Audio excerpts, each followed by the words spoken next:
ஆரம்பிக்கலாமா? இந்திய அரசியல் சட்டம் காப்பாற்றப்பட, ஜனநாயகம் காப்பாற்றப்பட, தேர்தல் முறைகள் காப்பாற்றப்பட, அதில் கருவியாக இருந்து செயல்படக்கூடியது மெயினாக எலெக்ஷன் கமிஷன். தேர்தல் ஆணையம் என்பது அரசியல் சட்டத்துக்கு உட்பட்ட ஒரு தனியான பிரத்யேகமான அமைப்பாக இருந்து கட்சி சார்புடையதாக, அரசியல் சார்புடையதாக இல்லாமல் தேர்தல்களை நடுநிலையாக நடத்த வேண்டியது தேர்தல் ஆணையத்தினுடைய கடமை, பொறுப்பு. ஆனால் தேர்தல் ஆணையம் இப்போது எப்படி செயல்படுகிறது என்றால், அதுவும் மத்திய அரசினுடைய கைப்பாவையாக பிஜேபியினுடைய ஆணையை நிறைவேற்றக்கூடிய ஒரு ஆணையமாக செயல்படுகிறது என்பதுதான் எல்லா அரசியல் கட்சியினுடைய பொதுவான பரவலான குற்றச்சாட்டாக இருக்கிறது. என்ன காரணம் என்றால், வாக்குச்சீட்டுகள் கொடுக்கறதுக்கு முன்னால அந்த பட்டியல் தயாரிக்கிற போது உயிரோடு இருப்பவர்களை இறந்து போனவர்களாக காட்டுவது, இறந்து போனவர்களை உயிரோடு இருப்பதாக காட்டுவது. சமீபத்தில் நாடாளுமன்ற குழு தலைவர் ராகுல் காந்தி அவர்கள் தேர்தல் கமிஷனில் யாரெல்லாம் இறந்து போனதாக சொல்லப்பட்டதோ அவங்களெல்லாம் கூப்பிட்டு அவங்களோட டீ சாப்பிட்டுருக்காரு. இவங்கெல்லாம் உயிரோடு இருக்காங்கன்னு காட்டுறதுக்காக. இந்த மாதிரி நிறைய முறைகேடுகள் நடந்திருக்கிறது ஒன்று. இரண்டாவது நிறைய உயிரோடு இருக்கிற வாக்காளர்கள் பேர் பட்டியலிருந்து விடுபட்டிருக்கிறது.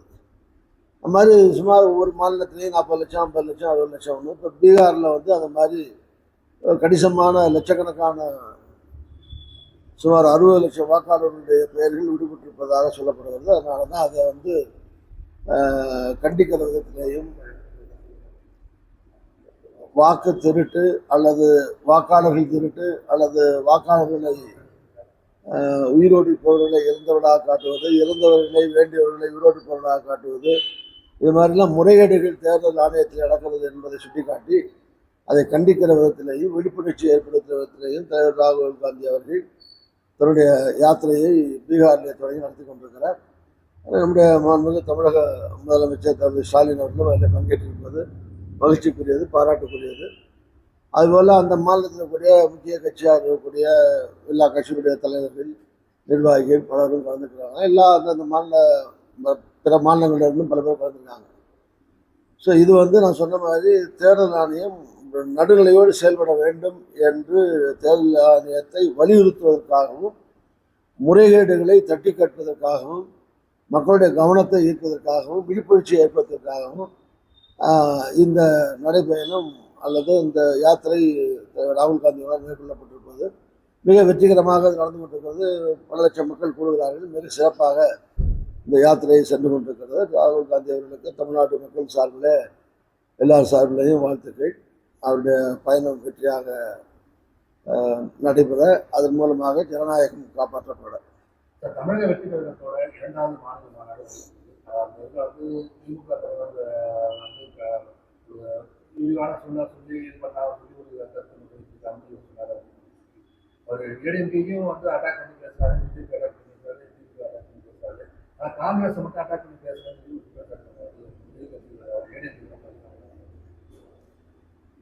அவரு நடிகர் விஜய் அவர்கள் ஒரு தமிழ்நாடு வெற்றி கழகம் கட்சி ஆரம்பித்து கட்சியை நடத்திட்டு இருக்காரு. ஸோ அதில் அவர் யாரை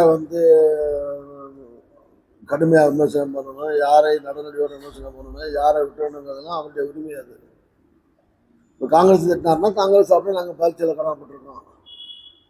திமுகவையோ அதிமுக திட்டினார்னா அவங்க அந்த கட்சியின் சார்பில் அவங்களுடைய கருத்துக்களை சொல்லவோ, மறுப்பு சொல்லவோ, எதிர்ப்பு சொல்லவோ, கண்டிக்கவோ அந்தந்த கட்சிகளுக்கு அவருக்கு எப்படி வெற்றி கழகத்தினுடைய தமிழ்நாடு வெற்றி கழகத்தினுடைய தலைவர் விஜய் அவர்களுக்கு உரிமை இருக்கோ, அது மாதிரி யார் அவர் விமர்சனம் பண்ணுறாரோ அவர்களுக்கு பதில் சொல்லவும், அவரை திட்டி பேசுறதுக்கும் அவருக்கு உரிமை இருக்குது. அந்த வகையில் திமுகவை அவர் திறப்பதாக பேசியதாக திமுகவின் சார்பில் அதுக்கு பதிலடி திறப்புகிறது.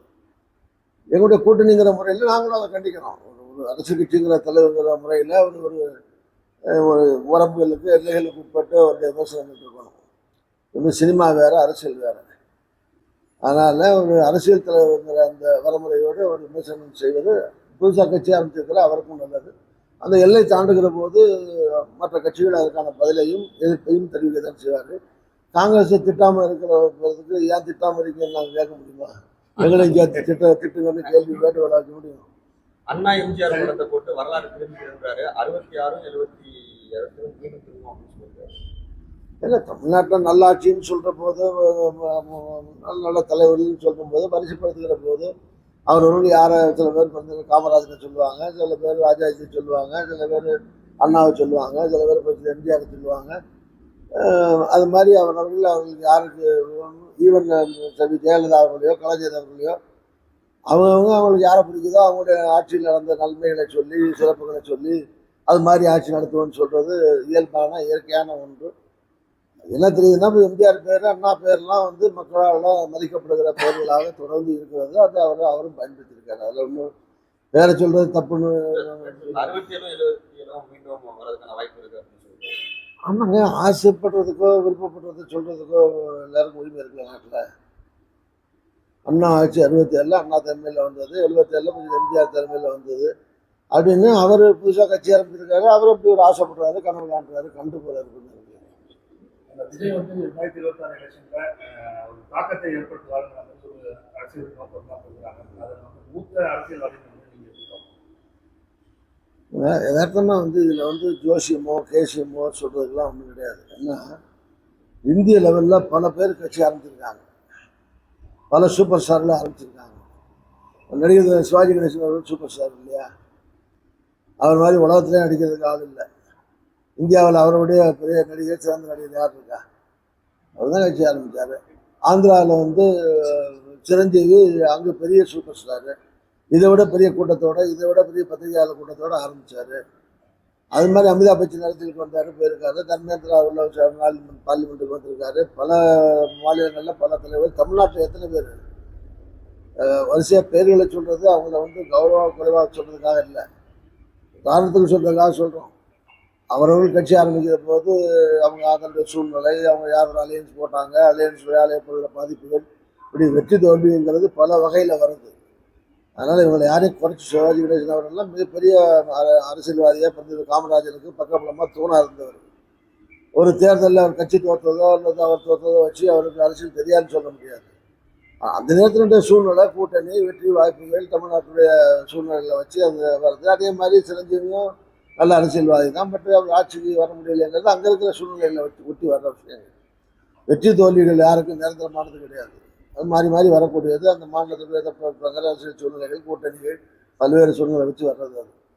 அது மாதிரி இப்போ இவர் கட்சி ஆரம்பிச்சிருக்காரு. அவர் ஆரம்பிக்கிற போது அதை வச்சுக்கிட்டு பல சோசியம் கேசியெல்லாம் பத்திரிகைகளும் சரி ஊடகங்களும் சரி அவங்களுக்கு பிடிக்கிற விதத்தில் பிடிக்கிற பத்திரிகைகளோ பிடிக்கிற ஊடகங்களோ பிடிக்கிற டிவிகளோ தூக்கி நிறுத்துறீங்க.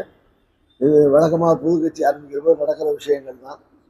கடைசியில் மக்கள் தான் எஜமானர்கள். அவங்க வந்து அழுதுகிட்டு என்ன முடிவு பண்ணி என்ன எப்படி கொடுக்குறாங்களோ, எவ்வளோ எம்எல்ஏ வர்றது, எவ்வளோ சதவீதம் வர்றது தான் ஒரு தேர்தலில் நடந்த பிறகு தான் சொல்ல முடியுமே தவிர, அதுக்கிடையில் கூட்டங்களை வச்சோ விமர்சனங்களை வச்சு யாரையும் தரக்குறையமாக விமர்சனம் பண்ண நான் விரும்பலை. தோற்று போவார் அப்படின்னு ஜோசியம் சொல்லவும் விரும்பலை. அதே நேரத்தில் வெற்றி பெறுவார்னு கேசியம் சொல்லவும் விரும்பலை. இப்போ என்ன கேட்டிங்கன்னா, நான் சரி தமிழ்நாட்டை நான் 50 வருஷமாக இருக்கேன், மூத்த அரசியல் தலைவர் தான். இருந்தாலும் எனக்கு எங்கள் கூட்டணி தானே முக்கியம். எங்கள் காங்கிரஸ், திமுக உள்ளிட்ட எங்களுடைய கூட்டணி எங்களுக்கு முக்கியம். எங்கள் கூட்டணி தான் வெற்றி பெறும், எங்கள் கூட்டணி தான் மீண்டும் ஆட்சிக்கு வரும். அதான் என்னுடைய கணிப்பு, ஜோசியம், தேசியம் எல்லாம். புதுக்கோட்டை மாவட்டத்தில் திமுக நடந்த பொதுக்குழு கூட்டத்தை அனைத்திலுமே அறந்தாங்க ஜோதி இந்த வாட்டி திமுக தான் வாங்கணும், காங்கிரஸ் விடக்கூடாதுன்னு சொல்லி ஒரு கோரிக்கை முன்வைக்கிறாங்க. அது இல்லைங்க, சீட்டு கேட்கறதுக்கு எல்லாருக்கும் உரிமை இருக்குது. எல்லா கட்சியும் நான் நிற்கிறேன்றதுக்கு ஆசைப்படுறதுக்கு உரிமை இருக்குது. அது மாதிரி திமுக நிற்கிற சில இடங்களில் வந்து காங்கிரஸ் நிற்க ஆசைப்படலாம், காங்கிரஸ் நிற்கிற சில இடங்களில் வந்து திமுக நிற்க ஆசைப்படலாம். இது வந்து கடைசியாக வந்து கூட்டணின்னு ஒன்று இருக்குல்ல, அந்த கூட்டணியில் உட்காந்து பேசி யாருக்கு நிற்கிறவங்களே நிற்கிறதா என்னங்கிறது எல்லாம் கூட்டணி தலைவர்கள் பேசி முடிவு பண்ணுறது. அந்தந்த தொண்டர்களுடைய விருப்பத்திற்கு ஏற்ப ஒரு தொகுதியில் ஒரு ஆளாக ஆசைப்படுறாங்க, பறந்தாங்களே 10 பேர் ஆசைப்படலாம், 10 பேர் எம்எல்ஏக்கு நிற்க முடியும் திமுகவில். அதனால் திமுக நிற்கிறதா, காங்கிரஸே திருப்பி நிற்கிறதா, அதே மாதிரி இருக்கிற இப்போ காங்கிரஸ் இருக்கிற திமுக இருக்கிற தொகுதியில் திமுக நிற்கிறதா, கூட்டணி கட்சிகள் ஏதாவது ஒரு கட்சி நிற்கிறதா, இதெல்லாம் கடைசியில் பேச்சுவார்த்தையில் இடமும் தொகுதியும் வேட்பாளர்களும் கடைசியாக தான் முடிவாகுமே தவிர, அதுக்கிடையில் நான் நிற்கிறேன், நான் தான் நிற்க போகிறேன், அவங்க சொல்லிக்கிட்டு இருக்கிறதோ ஆசைப்படுறதோ தப்புன்னு எப்படி சொல்ல முடியும்? யார் வேணாலும் ஆசைப்படலாம், யார் வேணாலும் கேட்கலாம். கடைசியில் வந்து என்ன முடிவாகுதோ கூட்டணியில் அதுதான் இறுதியான முடிவு. அதற்கேற்ப தேர்தல் நடக்கும், கூட்டணி இருக்கும், கூட்டணி சார்பில் வேட்பாளர் அறிவிக்கப்படுவார்கள், அந்த பணிகள் நடக்கும். அதிமுகவை RSS வழிநடத்துவதில் என்ன தவறு இருக்கிறது அப்படின்னு சொல்லி எழுப்புங்கள் கேட்டிருக்காரு. ஏங்க அவர் என்ன, அவர் பிஜேபி தானே மத்தியில் இருக்காரு, நாங்கள் இன்னும் கூட்டணியாக இருக்கிறது தப்பு நான் சொல்லுவார் அவர். அதிமுக வழிநடத்துறது அதான் அதிமுக வழி நடத்துதோ, பிஜேபி வந்து பிஜேபி அதிமுக வழி நடத்துதோ, அதிமுக பிஜேபி தமிழ்நாட்டில் வழி நடத்துதோ, ரெண்டு பேரும் கூட்டணியில் இருக்கும்போது ஒருத்தர் பாராட்டி தான் பேசிட்டு போகிறாங்க. நமக்கு என்ன இருக்கு? ஆனால் அதே நேரத்தில் அந்த கூட்டணி வந்து தமிழ்நாட்டில் வெற்றி கூட்டணி அல்ல, வெற்றி பெறக்கூடிய கூட்டணியும் அல்ல, மக்களுக்கு ஏற்புடைய கூட்டணியாகவும் அது இருக்காது. சார், பட்டமளிப்பு விழாவில் ஆளுநர் சேர்ந்து பட்டய சான்றிதழ் வாங்குறது பிரபலித்தரும் புதுக்கோட்டை மாவட்டத்தில் அண்ணாமலை பதவி வாங்க பிரபலித்தது தவறான போட மாட்டார். ஏன் இது அவங்க சௌரியம்? சில பேருக்கு வாங்குற இஷ்டம் இல்லைன்னா எரிஞ்சு போகிறாங்கன்னா அது திமுக சம்மந்தப்பட்டவர்களோ காங்கிரஸ் சம்மந்தப்பட்டவர்களோ பொதுவானவர்களோ நான் உங்கள்கிட்ட வந்து நான் பட்டம் வாங்க விரும்பலைன்னா நான் சௌரியம் கட்டாயப்படுத்தியா கட்டாயப்படுத்தி இஷ்டமான நேரத்தில் இஷ்டப்படுறவங்க வாங்கிட்டு போகிறாங்க. எல்லாருக்காக 1000 பேர் 2000 பேர் கூடுதல வீரன்ற முறையில கலந்துக்கிறாரு. திமுக சார்ந்தவர்ல அது ஒரு போட்டியில ஒரு வீரரா பங்கேற்கிறாரு. ராஜா பையன் அவர் வந்து மெடல் கொடுக்கும் போது சிறப்பு யாரா இருந்தாலும் அந்த வீரர்கள் பற்றியது அவங்களுக்கு மரியாதை வாங்குறது அது நாகரிகமான செயல். ஆனா அவர் பின்பற்றுறதுதான் ஒரு குற்றச்சாட்டு. சரிங்க, அது நான் விமர்சனம் பண்றது